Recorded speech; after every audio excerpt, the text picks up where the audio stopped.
here we are, week 2 of foundation repair, and they started digging holes in the driveway. What's really weird is I can feel them underneath, like in the mornings when they're working, they're crawling underneath the house. I can feel them, excuse me, and like underneath the stairs. It's a little crazy, but they get way down in there.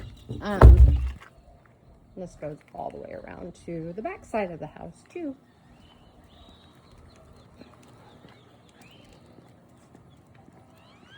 Gotta love having a porta potty in my front yard. Come on, Gage.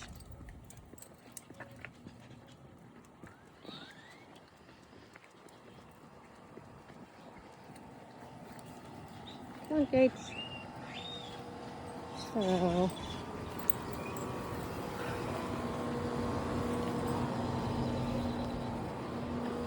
back here,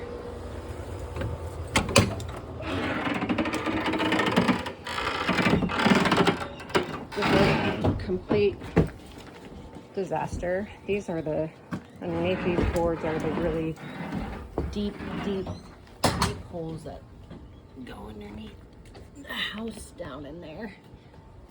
Bury someone in there. Huh.